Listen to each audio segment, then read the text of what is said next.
जेकॾहिं तव्हांखे पंहिंजे ॿारनि सां मैचिंग प्रोफाइल तकड़ा खपनि त अॼु ई कॉन्टेक्ट कयो रिश्तो.com जी टीम सां। रिश्तो.com, सिंधियुनि जो सिंधियुनि सां, ऑनलाइन सिंधी मैट्रिमोनी। नमस्कार, मैं राजेश दलवानी, आप देख रहे हैं उल्लास लाइन बुलेटिन। शहर की ताज़ा खबरें देखने के लिए हमारे न्यूज़ चैनल को जरूर सब्सक्राइब करें। देश के प्रधानमंत्री नरेंद्र मोदी जी के छोटे भाई प्रहलाद मोदी जी 2 दिनों से उल्लासनगर शहर आए हुए थे। कल के कार्यक्रम के बाद आज मोदी जी अपने तय कार्यक्रम के अनुसार सुबह को पहले कैंप 5 के स्वामी शांति प्रकाश आश्रम पहुंचे, जहां मोदी जी देव प्रकाश महाराज जी से मिले और आश्रम में मोदी जी का गर्मजोशी से स्वागत भी किया गया।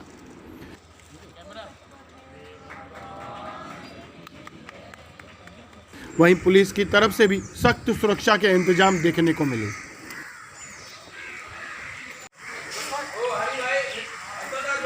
स्वामी शांति प्रकाश आश्रम के बाद मोदी जी कैंप 5 के प्रसिद्ध साईं वसंत शाह दरबार पहुंचे।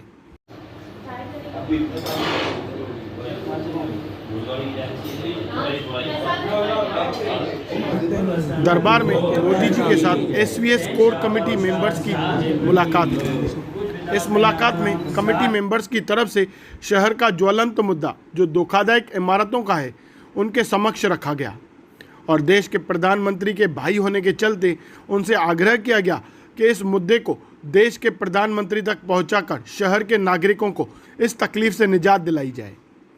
धोखादायक इमारतों और इन इमारतों के रहवासियों को मालिकाना हक मिल सके, इस पूरे मामले में प्रहलाद मोदी जी ने क्या बताया, आइए जानते हैं। सबसे पहले तो आप नरेंद्र मोदी परिवार के सदस्य हैं, लेकिन नरेंद्र मोदी परिवार का सदस्य नहीं है। नरेंद्र मोदी पूरा देश का सदस्य है। उन्होंने 70 में घर छोड़ दिया, इसलिए जितना अधिकार आपका है उतना ही हमारा है। इसलिए सूर बदलने की आपको हमारी नम्र दोकर विनती है। दूसरी बातें हैं कि आपने बताया है कि ज़मीन मिलिट्री अंडर में बोलती है, आपको मिलनी चाहिए। पूरे देश में ऐसी कई ज़मीनें जहां मिलिट्री की हुकूमत है, आज भी है। इसीलिए हम ऐसा नहीं कह सकते कि ये उल्लासनगर वाली ज़मीन मुक्त की है। पूरे देश में है, खाली उल्लासनगर वालों को अन्याय नहीं हो रहा, रेगुलराइज नहीं हुआ है। आज भी चंडीगढ़ के बगल में जो ज़मीन है वहाँ कितना दफे वो बेची गई, लेकिन वो नाम पे नहीं होती। हाँ, वो कैंप वहाँ है, वहाँ मिलिट्री कैंप का ही है, मिलिट्री कैंप नहीं है, वो तो वहाँ से भी हट गया है, फिर भी वो है। इसलिए हम ये सोचे कि हमें उल्लासनगर वालों को ये दे दिए तो ये वहाँ भी मालिकाना हक नहीं है। वैसे ही 10 रुपये 20 रुपये के स्टैम्प पे वहाँ भी वही हाल है। इसलिए ये आप लोगों को किसी ने समझाया हो तो मैं आपकी गलतफहमी दूर करता हूँ कि ये जब होगा तो पूरे हिंदुस्तान में जहाँ जहाँ मिलिट्री कैंप का अड्डा था वो जगह जहाँ है वहाँ से बदली जाएगी, तभी आपका नंबर लगेगा। इसीलिए आप परिश्रम मत कीजिए, इससे अच्छा जो है उसको संभालें और आगे बढ़ें। सरकार में इसके मामले में यदि जब भी मुझे मौका मिलेगा मैं बात रखूँगा, लेकिन जो कोई आपको ये गलतफहमी फैला रहा है, यहाँ आके लंबे जब्बे वाले कहीं बोल के जाते होंगे कि ये करवा देंगे, ये करवा देंगे, वो मर जाएंगे तब तक नहीं होगा। इसीलिए मैं तो आपको ये वादा करता ही नहीं, मैं प्रयत्न करूँ। बाकी हिंदुस्तान में कई कैंप हैं, मिलिट्री कैंप, और वो ज़मीन आज भी है। अभी एक केस मेरे पास आया था, चंडीगढ़ से पंजाब के रोड पर है, वो कौन सा शहर है, पूरा शहर है, पूरा शहर है। हाँ, वहाँ शहर है, लेकिन वहाँ जो है ना वो अलग है, और आप में यहाँ जो बसे हो ना वो सब सिंधी भाई, क्योंकि बिजनेस पॉलिसी, इसीलिए आप लोगों को इसकी जल्दबाजी है आपको कि जल्दी ये हमारे नाम पे हो जाए तो हम उसमें से इतना करें, इतने से इतना करें, फिर यहाँ बसाए दूसरा शहर। ये आपकी जो गिनती है, इसीलिए आपका चल रहा है, बाकी हर जगह पे है। वो शहर में क्या हुआ था, मेरे एक मित्र ने जमीन खरीदी, उसके नाम हो नहीं रहे, मेरे पास आया। मैं आपको बताऊं तो हरियाणा का आज का पहले हेल्थ मिनिस्टर था अनिल जी करके, वो दाढ़ी वाला आता है ना फोटो में, वो विरोध कर रहा था वहाँ, वो शहर का है।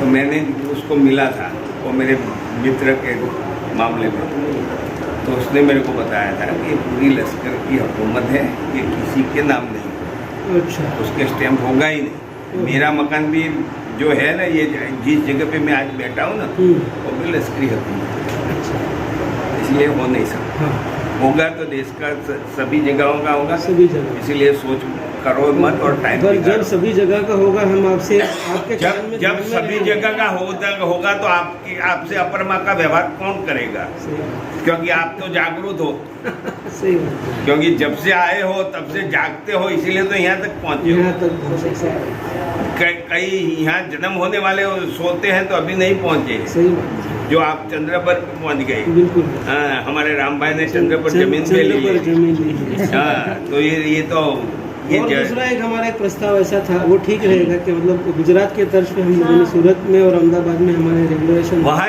वहाँ भी इम्पैक्ट, सिविल कॉलोनी थी। मेरी बात वहाँ लश्करी हुकूमत नहीं है। अच्छा, वहाँ कॉरपोरेशन वाली जमीनों पर गैरकायदे से दबाव हुआ था, अच्छा। उसको रेगुलाइज किया है गुजरात में, इम्पैक्ट भी भर के हुआ है, जैसे कि आपका खुद का प्लॉट है, लेकिन आपने मंजूरी लिए बिना बना दिया है। हाँ, ऐसे मकानों को रेगुलाइज किया गया है, अच्छा। समझ गए? ये आपको गलत फहमी है, सरकारी जमीन। सरकारी जमीन क्यों आते हैं? मतलब पर्सनल जमीन पे जिन्होंने मकान बना दिया, गैर कानूनी तरीके से बिना परमिशन बांध दिया है, उन लोगों को दंड, कुछ फीस, वो सब लेकर उसको रेगुलर किया। ये 2 दफे हुआ अच्छा है, अच्छा, पहले भी इम्पैक्ट फी 1, अभी इम्पैक्ट फी 2, और शायद 2022 के पहले भी इम्पैक्ट फी 20 आएगा। ये अलग बाबत है। ये तो आपकी जमीन है, आप भाई साहब की जमीन है, मेरी जमीन है, आपने गैरकायदे से बांध दी। सरकार भी तो हमको आश्वासन दे अच्छा। रही है। एक आपसे- आश्वासन तो देगी ना, चुनाव आते हैं तो आश्वासन देने का। आपसे क्षमा मांगते हुए एक प्रश्न पूछना चाहूँगा। आपने कहा जैसे मोदी जी सबके हैं, पूरे देश के, उसी तरह मोदी जी को जब आप देखते हैं जो वो पूरे देश के नेतृत्व कर रहे हैं, हाँ। जैसे पूरे देश के आपके हाँ। बंधु नहीं है ये छोड़कर, एक प्रश्न आपसे हाथ जोड़कर पूछना चाहता हूँ। आदरणीय प्रधानमंत्री मोदी जी ने हम सबको कहा कि 2022 में सबको घर देंगे, अभी चल रहा है ना, प्रोग्राम चल ही रहा है, तो ये बना रहे हैं तो हमें भी मेरी बात अभी तो आप छत के नीचे बिल्कुल छत के हैं? नीचे, पर तो वो कैसे जमीन आप हमारे नहीं है ना बिना साहब। घर के कहा? जमीन हमारी, उन्होंने कहाँ बोला है मैं तुमको मालिक का हक दूंगा? हाँ, उन्होंने घर तो दूंगा। छत देने का बोला। छत देने का, तो आप तो छत के नीचे ही हो, छत के नीचे। हैं? कहाँ हो? पेड़ के नीचे हो? हमारी जो भी लोग बेघर हो रहे हैं इसके बाद। अरे मोदी साहब ने तो जिसके पास थोड़ा जमीन है वो मकान बांधे तो उसको 2,65,000 प्रधानमंत्री की ओर से देने का मतलब क्यों किया है? क्यों दे रहे हैं? कि आपकी ताकत नहीं है, आप हाँ। झोपड़ा भी नहीं बना सकते, इसीलिए ये 2,65,000 देते हैं, इसीलिए ये मकान छत सबको छत मिल रहा है। हमारे यहाँ पे लैंड अरे आपको पूछ रहा हूँ, मिल वो सकता है लोन का कि नहीं? फैसिलिटी भी नहीं मिल रहा है ना। नहीं वो तो कहाँ से मिलेगा? नहीं मिलेगा नहीं। एक तो तो हमारे शहर को नहीं मिल सकता है। जब हम आए गठरी या बांध के आए थे, गांव-गांव घूम रहे थे, तब तो जो सूखी रोटी मिली उसमें भी हमें आनंद था। अब तुमको घी वाली रोटी मिलती है तो फिर आप परिवार को, हलवा बच्चों को मांगते क्या हो, जवाब ऐसे दें? कैसे चले? अब बच्चों को जवाब देने की बारी आई है ना सर। हैं? बच्चों को जवाब अरे देने अरे जब आपका तकदीर जोर करता था तो आप यहाँ तक पहुँचे तो बच्चों की तकदीर काम नहीं करेगा। सर आप इससे पहले कल्याण शहर पहुँचे हो, इससे पहले कभी कल्याण शहर आए हो? हाँ, आया हूँ। आप कल से यहाँ पे हो, उल्लासनगर में हो, आप बहुत सारे सिंधी परिवारों से मिले, यहाँ सिंधी लोगों से मिले, तो आपको कैसा लगा उनका स्वभाव या कैसा? सिंधी समाज के जो पूजा अर्चना करते हैं ना वो वरुण देव यानी जल की, और जल का एक स्वभाव होता है, वो कहीं भी सेट हो जाता है। सर, तो अपने धर्मगुरु जो आप जिसकी पूजा करते हो ना, उसका गुणधर्म, झूलेलाल का गुणधर्म आपके खून में बसा है, तो आप कहीं भी सेट हो जाते हो। छोटी जगह मिलेगी तो भी सिंधी घुस जाएगा, बड़ी जगह मिलेगी तो भी घुस जाएगा। उल्लास लाइन बुलेटिन को सब्सक्राइब करें, बेल आइकॉन दबाएं और देखिए उल्लास लाइन बुलेटिन की न्यूज़ सबसे पहले आपके मोबाइल पर।